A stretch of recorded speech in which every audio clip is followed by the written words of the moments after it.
Life responds to our words, our thoughts, and the pictures we hold in the secret chambers of the mind. The invisible laws of the universe are forever listening, arranging, and reflecting back to us the substance of our beliefs. Many walk through the world with a hidden conviction that money is a stranger, an adversary, or a fleeting guest who never lingers long. They chase after it, they worry about it, and they fear its absence. But imagine, for just a moment, that money was not a capricious shadow slipping through your fingers, but a loyal and trusted companion, faithful, joyous, and kind. What if money was your friend? A friend does not betray, a friend does not abandon, a friend does not withhold. A true friend delights in your company and finds ways to bless you. If money were your friend, would you not welcome it at your table? Would you not speak of it with respect, gratitude, and warmth? Yet so many speak of money as though it were a foe, harsh words of lack, resentment, or fear. The tongue sets the course, and by calling money difficult, elusive, or scarce, one drives it away as surely as a cold tone sends a friend walking out the door. There is a law of vibration that governs all things seen and unseen. Every thought sends out a note, every word a command, every feeling a magnet drawing its like unto itself. To regard money as hostile or burdensome is to strike a discordant note in the great symphony of life, and money, like any sensitive being, withdraws from inharmony. But when you begin to see money as a glad and faithful ally, your vibration rises into harmony with abundance. You do not chase, you attract. You do not plead, you receive. Consider the child who trusts his playmate to return again tomorrow. He does not spend the night in fear, wringing his hands and whispering, "Perhaps he will never come back." He rests in certainty that joy will arrive again with the morning sun. So must you look upon money. Speak to it as a friend. I am glad to see you. I bless your comings and your goings. I know you return multiplied, carrying gifts of good for me and for all whom you touch. For money, like any true friend, responds to love, trust, and honor. The invisible supply is limitless. It is the river of substance flowing beneath all appearances, waiting for recognition, waiting for your word to draw it forth. Money is but one of its forms, one of its expressions, as natural as sunlight, as ordinary as the air you breathe. The moment you cease to regard it as scarce, it ceases to be scarce for you. The moment you cease to fear it, it ceases to flee. And in this new vision, money ceases to be a master or a burden, and becomes instead what it was always meant to be: a companion on the journey, a helper in your purpose, a friend who delights to see you prosper. To see money as a loyal companion is to change the very vibration of your life. Imagine a faithful friend who walks beside you, never wavering, never turning away, always ready to serve, to support, to bring comfort and joy. This friend is not fickle, not scarce, not burdened with suspicion or judgment. Money, in truth, is meant to be just such a companion. It is not an adversary to be fought, nor a thief to be feared, nor a fleeting visitor to be anxiously clutched. It is energy in form, moving as a current through the channels of life, loyal to the one who calls it with love rather than fear. When people fear money, they set themselves against its flow. They speak of it as though it were cruel or difficult, as though money slips away from them or hides in secret places. This is like accusing a true friend of betrayal, when that friend is only waiting for a warmer welcome. Money, like all forms of energy, responds to recognition and respect. If you whisper to it, "You are my friend, you are welcome here, I trust you, I honor you," it comes and lingers. It stays and multiplies, for it has found a heart that sees it rightly. A loyal companion does not abandon you in your hour of need. Money, too, when treated with trust, shows up at the right time, in the right way, through unexpected doors. The mistake so many make is to believe that money has a will of its own to torment them, that it disappears without reason, that it refuses to serve. Yet no loyal companion behaves this way. The truth is, it mirrors the tone of the relationship. If it is treated with suspicion, it reflects suspicion. If it is feared, it appears fleeting. But if it is embraced as a friend, it becomes steadfast, dependable, and full of generosity. Think of the way you treat those you love. You do not speak harshly of them. You do not call them names. You do not imagine them plotting against you. Instead, you speak with affection, you expect their company, you delight in their presence. To see money in the same light is to transform your world. Instead of saying, "Money is hard to come by," you might say, "Money is my friend, it comes easily and joyfully." Instead of declaring, "Money never stays," you may affirm, "Money is loyal, it stays by my side, it supports me in all good works." In this way, the subconscious mind is trained to receive money as a constant ally, and the outer world reflects that belief with faithful results. A loyal friend also delights in your happiness. Money desires to circulate, to be used for good, to bless and to create. When locked away with fear, when clutched tightly in doubt, it stagnates like water in a sealed jar. But when treated as a joyful friend, it flows in and out with ease, always returning, always bringing more. Just as a friend would rather share laughter than endure suspicion, money would rather serve joy than hide in shadows of fear. To trust its loyalty is to release it gladly, knowing it returns multiplied, because loyalty does not abandon. Many imagine loyalty as rare in the realm of money because they have experienced loss, scarcity, or sudden lack. Yet these experiences do not prove that money is unfaithful. They prove only the beliefs that were held in the heart at the time. A loyal companion cannot stay where it is constantly insulted or mistrusted. Money, as energy, moves according to the law of consciousness.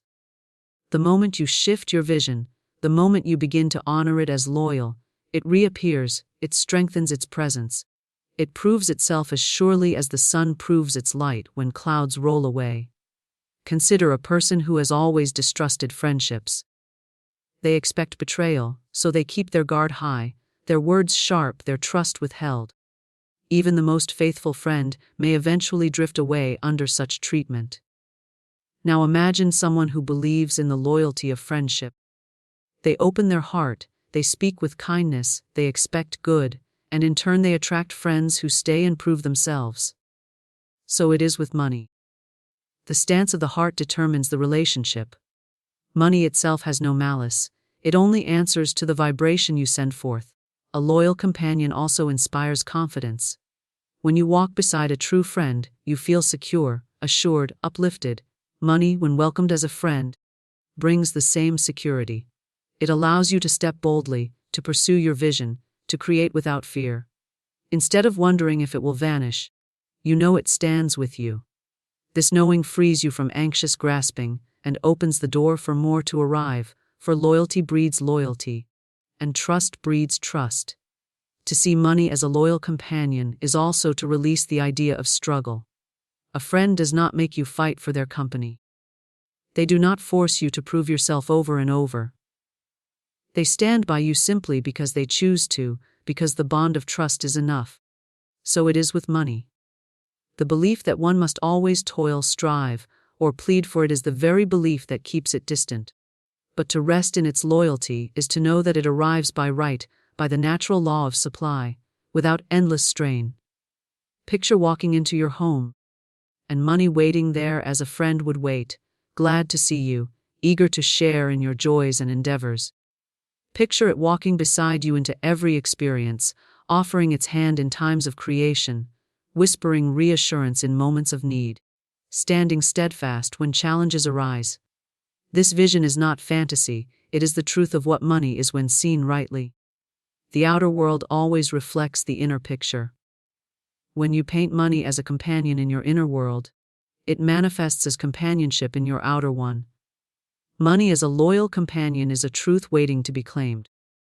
It requires only that you stop calling it an enemy, that you stop fearing its absence, that you stop accusing it of betrayal. Like a friend, it longs for harmony, for welcome, for appreciation. The moment you see it with eyes of love, it responds with loyalty beyond your expectation, proving itself not as an adversary, but as one of life's most faithful allies. Every thought you hold and every word you speak becomes a seed planted in the soil of your life.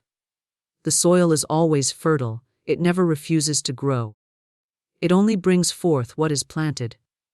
If words are charged with fear, with doubt, with complaint, the harvest will be lack and struggle. If words are filled with gratitude, expectancy, and truth, the harvest will be abundance, ease, and joy. The unseen realm listens without judgment. It does not question whether you desire what you say. It simply reflects it back to you with unwavering accuracy. To understand this is to realize that the tongue is not a careless instrument, but the brush that paints the picture of your financial world. How many times have people spoken of money as though it were a tormentor? Money is so hard to get. There's never enough. It slips through my fingers. Each phrase spoken in jest or habit is a decree. And the invisible law answers, so be it. These words become chains around the flow of abundance.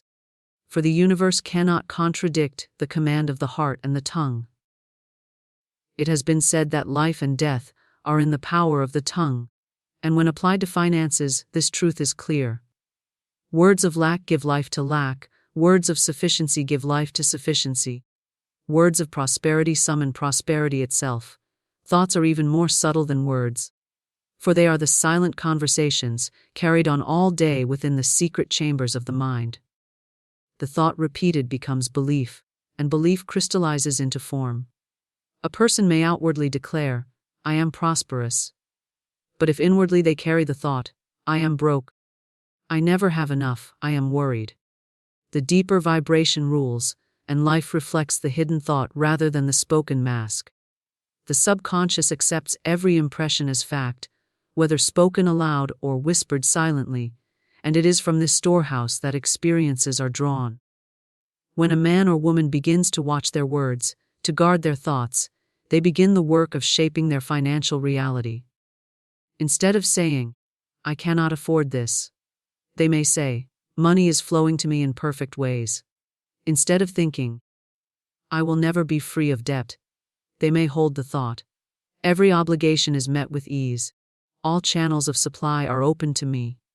Such statements are not empty wishes, they are seeds planted deliberately, seeds charged with power, which in due season bring forth after their kind. There is no such thing as an idle word. Each word has a vibration, a color, a form in the unseen. When multiplied by repetition, words create a mold into which substance pours. This is why complaint strengthens struggle and gratitude multiplies blessing. To say, "Thank you," for even the smallest coin is to invite more. For gratitude is a magnet, drawing to it multiplied expressions of that which it praises. To complain over bills is to enlarge them in experience, but to bless them as evidence of supply is to open the way for supply to grow. Thoughts are like messengers sent into the unseen. A thought of poverty goes forth and returns with evidence of poverty. A thought of abundance goes forth and returns with opportunities, ideas, and channels through which abundance may appear. When these thoughts are clothed in words, they take on greater strength, for the spoken word vibrates outward, reaching further into the substance of life. Words are the decree of kings, and every individual is a king or queen over their own realm of supply. Consider the child who hears over and over again, "We cannot afford this." Money doesn't grow on trees, rich people are greedy. These words, repeated in the formative years, become seeds planted in fertile ground. They grow into beliefs of lack, distrust of wealth, and an unconscious rejection of abundance. Unless these thoughts and words are replaced with new ones, the harvest continues the same, no matter how much the person labors. This is why two people may work equally hard, yet one prospers and the other struggles. The difference lies not in the outer effort, but in the inner decree. Every fortune and every famine begins first as a thought. Before wealth appears in the bank, it exists in the unseen as an idea, a belief, a word spoken with conviction. Before lack manifests as unpaid bills, it exists in the unseen as worried doubt, or repeated words of fear. Change the seed, and the harvest must change. Speak of money as faithful, think of it as abundant, see it as flowing freely. And life has no choice but to reflect that picture. When words are aligned with truth, they carry a power that no outer condition can resist. You may look at an empty purse and declare, "This purse is filled with abundance. It overflows with supply." And though the purse appears empty, the word spoken plants a seed in the unseen. In due season, opportunities arise, unexpected channels open, and the purse indeed fills. But if you look at the empty purse and say, "I am broke, I never have enough," you have sealed that purse against supply, for you have decreed lack, and lack must obey. The imagination is the workshop of thought. When the imagination paints pictures of debt, of poverty, of fear, those pictures impress themselves upon the subconscious, and life arranges itself accordingly. But when imagination paints pictures of plenty, of bills paid with ease, of money flowing joyfully, of prosperity surrounding you, then those pictures become blueprints which the unseen substance rushes to fill. Words reinforce these pictures, giving them color and sound, setting them into motion with greater strength. Even silence carries thought. The inner dialogue, the unspoken conversation, is constantly shaping reality. If the silence is filled with fear, the results are fearful. If it is filled with trust and expectancy, the results are abundant. This is why meditation upon truth, the repetition of affirmations, and the constant redirection of thought are powerful tools. They are not mere exercises, they are acts of creation, planting seeds in the garden of life. The great law never fails. As surely as the farmer reaps what he sows, the individual reaps what he thinks and speaks. It may not appear at once, for seeds require time to sprout. But appear it must. The one who watches their thoughts and guards their words becomes the master of their financial destiny. They cease to be victims of chance and become deliberate creators of abundance. There is a great law that governs all things, seen and unseen. A law that cannot be broken, a law that does not waver. It is the law of harmony, and within it lies the secret of attracting abundance. Everything in the universe moves by vibration, and each vibration seeks its own. Harmony is the alignment of your inner vibration with the eternal rhythm of supply. Gratitude is the song that sets this vibration ringing clearly through the unseen, calling to it all that matches its note. When you live in harmony and speak in gratitude, you tune yourself to abundance as surely as a tuning fork summons its perfect pitch. When one is out of harmony, there is struggle. When one is in harmony, there is flow. A life filled with complaint, resentment, and fear is out of harmony with abundance, for abundance cannot dwell where discord is given rule. Discord repels supply as a harsh sound repels the ear. But a life filled with gratitude, trust, and joy hums with the very vibration of plenty, and plenty rushes to dwell where its own note is played. To attract abundance, you do not need to beg or plead. You need only to strike the note of harmony and give thanks in advance for the supply that is already yours in the unseen. Gratitude is the key that unlocks the door to hidden treasure. When you give thanks for what you already hold, you announce to the universe that you are in harmony with good, that you recognize the flow, that you are ready to receive more. To bless the coin in your hand is to open the way for greater coins to come. To give thanks for the meal before you is to invite a banquet tomorrow. The one who complains over little shuts the gate to greater things, but the one who blesses the little multiplies it without effort, for gratitude is multiplication made visible. Harmony is not only in words, it is in the secret place of the heart. A man may speak words of thanks, but if within he harbors envy, bitterness, or fear, the vibration is mixed, and the harvest will be confused. True harmony is the alignment of thought, word, and feeling. When thought rests in trust, when words flow with gratitude, when feeling is one of peace and joy, then the whole being is in tune, and the song it sings is irresistible to abundance. The universe rushes to fill the cup that is lifted in harmony. Consider the one who receives a bill and groans, saying, "More debt, more burden, how shall I pay?" Such words are discordant notes, and they draw to themselves more lack, more struggle, more debt. Now consider the one who receives the same bill and says, "I bless this bill. It represents value received, and I give thanks that it is easily met by the flow of supply." This one has struck the note of harmony, for they see even obligation as part of the rhythm of life, and they give thanks in advance for its payment. To such a one, The law responds with provision, channels open, and abundance flows. Gratitude is not reserved for great events, it is a habit, a constant state of recognition. To wake in the morning and say, I give thanks for this day, I give thanks for the breath in my body, I give thanks for the opportunities that await me, is to begin the day in harmony. That vibration sets the tone for all that follows. The person who begins with complaint sets a tone of discord, and all through the day, discord answers back. Life is an echo chamber, and gratitude ensures that the echo is sweet. Harmony is also found in giving. When you give with a cheerful heart, you align with the universal law of circulation. Money, like energy, must flow. To hoard it in fear is to dam the river, to block its song. But to release it in joy is to keep the river flowing, and the current returns with multiplied force. Giving with resentment creates discord, but giving with gladness creates harmony, and harmony is the magnet of abundance. Even a small gift given in love and gratitude sets in motion a vibration that cannot fail to return, pressed down, shaken together, and running over. Abundance is not something to be forced into your life, it is something to be welcomed. Harmony and gratitude are the welcome mats you lay at the door of supply. When you resist life, when you curse the small, when you brood over what is lacking, you slam the door shut. But when you bless life, when you rejoice over the little, when you give thanks for unseen good as though it were already visible, the door opens wide, and abundance enters. The law is exact, it withholds nothing. It only mirrors back what you put forth. Even the body teaches this truth.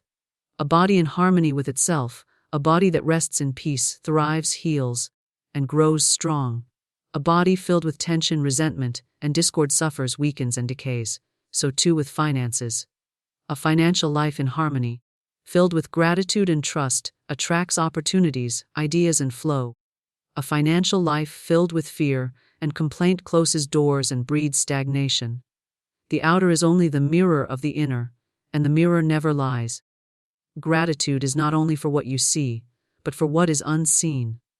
To give thanks for money already on the way, though it has not yet appeared, is to bring it closer, for gratitude is the proof of faith, and faith is the bridge between the invisible and the visible. To say, I give thanks that all my needs are met, I give thanks for the money now on its way, I give thanks that the river of supply never runs dry, is to call forth abundance with irresistible power. Life responds to gratitude as surely as a seed responds to sunlight. When harmony rules within, abundance becomes natural. It does not strain. It does not delay, it does not falter. It flows like music, like a river, like the seasons. Gratitude oils the gears of this flow, preventing friction, preventing blockage. Those who live in harmony and gratitude find themselves guided into opportunities, led into right places, surrounded by help, uplifted by unseen hands. They do not chase abundance, abundance seeks them, for they have tuned themselves to its eternal note. There is a supply that exists beyond what the eyes can see, a boundless river of substance, invisible to human sight, but more real than the coins and bills in your hand. This supply is the source from which all visible wealth springs, the fountain behind every channel, the storehouse from which every purse is filled. To trust in this invisible supply is to rest in the certainty that no matter what appearances may say, provision is already assured. The outer world may show lack, but the inner reality is abundance. The moment you acknowledge this truth and trust in its flow, the outer begins to shift, and what was unseen becomes visible in forms that meet your need. Most live chained to appearances, believing only in what they can count, measure, or hold. If the purse is empty, they believe supply has failed. If the work ends, they believe the channel is closed. If the account is low, they fall into fear. But the purse, the work, the account are only channels, they are not the source. Channels come and go, but the supply remains. It is invisible, inexhaustible, and eternal. To trust in the invisible supply is to rise above fear of appearances, to know that when one door closes, another opens, for the source is not bound by any single channel. The invisible supply is limitless. It is not rationed, it is not scarce. It does not diminish because many draw upon it.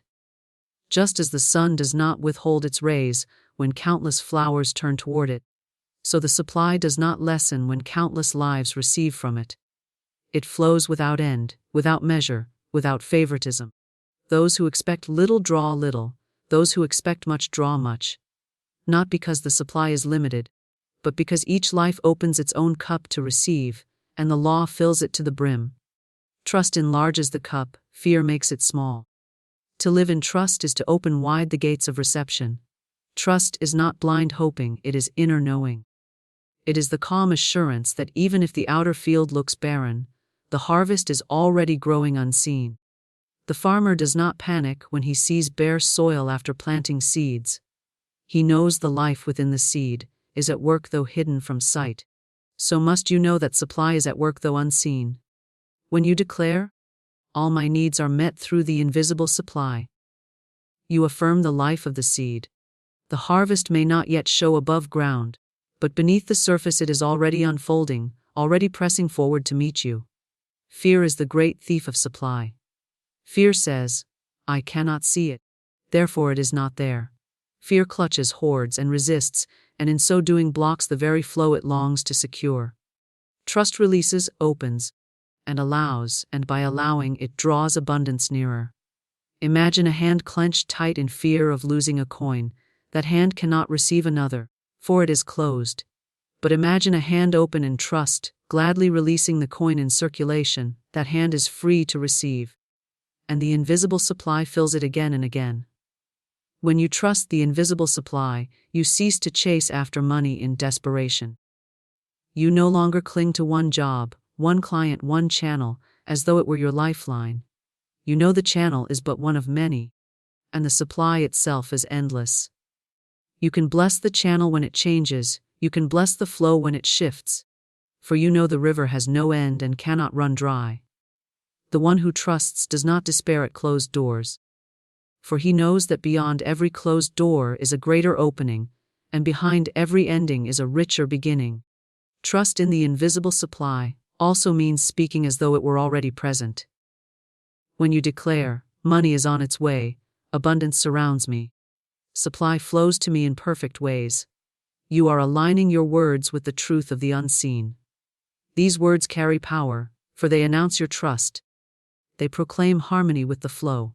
To say, "I have nothing, I am poor, there is no way," is to cut yourself off from the river, to deny the source that is always giving.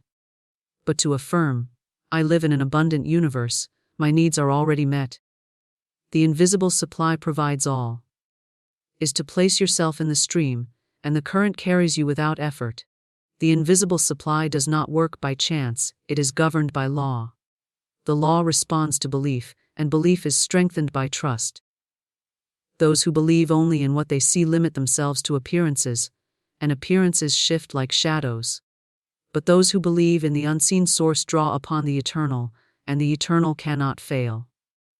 To trust is to stand firm when appearances shout lack, to hold to the unseen when the outer seems empty, to know that provision is already unfolding beyond sight.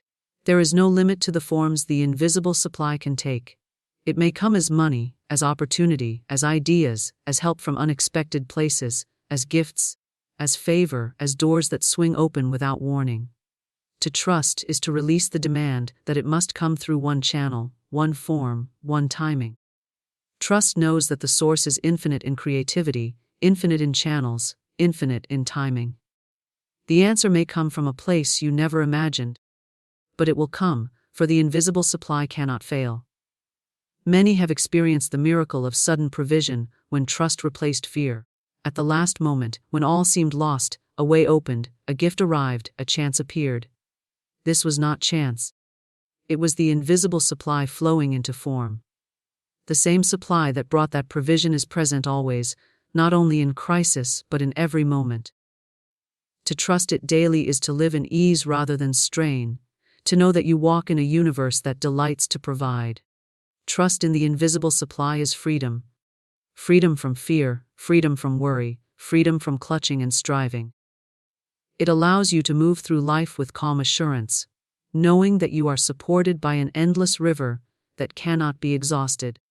This trust lifts the burden from your shoulders and replaces it with peace, for you no longer look to men, to jobs, to accounts as your source, but to the invisible flow behind them all. Money, like every form of energy, responds to the vibration with which it is approached. To treat money with suspicion or disdain is to repel it. To treat it with fear is to make it flee. But to treat money with respect, with love, and with honor is to establish a bond of trust that cannot be broken. Money is not meant to be scorned, nor worshipped, nor feared. It is to be regarded as a loyal helper, a sacred instrument of good, a symbol of the infinite supply flowing through your life. The way you speak of money, the way you handle it, the way you feel toward it, all reveal the relationship you hold with it, and that relationship is mirrored back to you in your experience of financial flow. Respect is the first step. Many people handle money carelessly, crumpling it into pockets, tossing it about, or speaking of it in harsh tones. It is filthy, it is never enough. It is the root of all trouble. Such treatment creates a vibration of disrespect, and what is disrespected cannot linger. Respecting money means recognizing its role as a servant of good, treating it with order and appreciation, seeing it as valuable not only for what it can buy, but for the flow of supply it represents.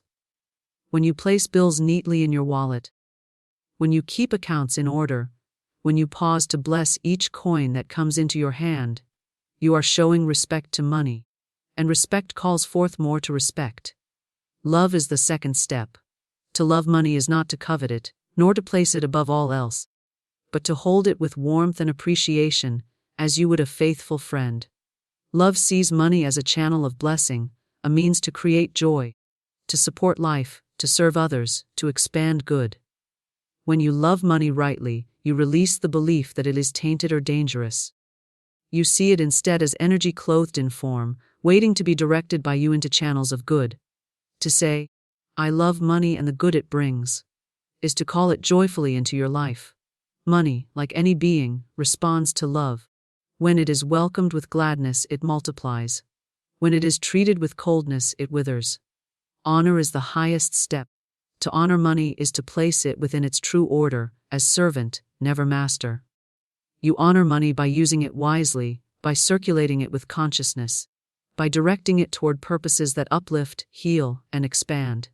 You honor it by refusing to squander it in bitterness or greed, by blessing it as it flows in and out, by recognizing that each dollar carries a vibration and will return to you bearing the fruit of the intention with which it was sent. To honor money is to acknowledge it as part of the sacred flow of life, to treat it as a gift from the infinite supply, to remember always that it is not the source itself but the evidence of the source. When money is treated with respect, love, and honor, it ceases to be a source of anxiety and becomes a partner in your purpose. It arrives gladly, it stays faithfully, it circulates joyfully. Consider the difference between a house where guests are insulted, ignored, or feared, and a house where guests are honored, cherished, and welcomed. In the first, few guests return. In the second, guests linger and invite others to join. So it is with money. If you scorn it, it departs. If you honor it, it abides. Think of the words you use when speaking of money. Do you say, "I never have enough, money slips through my hands"? Money is a curse. These words are blows struck against it. Or do you say, "I bless money, I welcome it, it is my friend, it serves me and I use it for good"? These words are caresses that draw it near. Every phrase spoken is an invitation or a dismissal. Respect, love, and honor are spoken first in words, and words become magnets that draw the very essence of money into your experience. The same is true of thought. Many harbor resentment toward the wealthy, envy toward those who seem to have more, bitterness toward money itself. Such thoughts poison the relationship, for one cannot attract what one secretly resents. To love money rightly is to rejoice in the abundance of others, to give thanks that the universe is so rich that it can supply all, to release jealousy and see only inspiration. What you bless, blesses you. What you curse, curses you. When you honor the wealth of others, you open the door for wealth to honor you. Respect also shows itself in how money is used. Carelessness in spending, Wastefulness born of indifference reflects a lack of respect. On the other hand, stinginess born of fear also shows dishonor, for it treats money as a tyrant to be obeyed rather than a servant to be directed. True respect is balance, using money wisely, joyfully, and without fear. Each dollar is sent forth as a messenger, and when it is sent with blessing, it returns with blessing multiplied. When it is sent with fear or bitterness, it returns with more of the same. To honor money is to understand its sacred circulation. Money is never meant to stagnate. Just as the blood in the body must circulate to bring life, so money must circulate to bring abundance. When you give with love, you keep the current flowing, and it returns stronger. When you clutch in fear, you block the flow, and stagnation follows. Honor money by letting it move freely, not as something lost but as something planted, destined to return multiplied. Love for money also means using it to create joy and uplift. When you spend with resentment, you dishonor both money and yourself. When you spend with joy, you magnify its power. Paying for a meal, paying a bill, buying a gift, these can all be acts of blessing when infused with love and respect. To say, I give thanks for the money that allows me to do this, and I bless it as it goes forth to return multiplied, is to turn every act of spending into a sacred act of creation. Money treated with honor has a way of showing up at the right time, in the right measure, through channels unexpected. It becomes a faithful servant, going ahead of you to prepare the way, smoothing paths, opening doors. This is no accident, it is the reflection of the vibration you hold toward it. When you hold it in contempt, it hides. When you hold it in reverence, it reveals itself. When you fear it, it seems scarce. When you trust and honor it, it multiplies beyond measure. Every interaction with money is an opportunity to establish this relationship. To pick up a coin from the ground and bless it, saying, I welcome you. You are a symbol of endless supply, is to open the door wider for more to come. To place bills in your wallet with order and care is to show respect, and that respect returns in increased flow. To give thanks for money already received is to honor it, and honor draws more to be honored.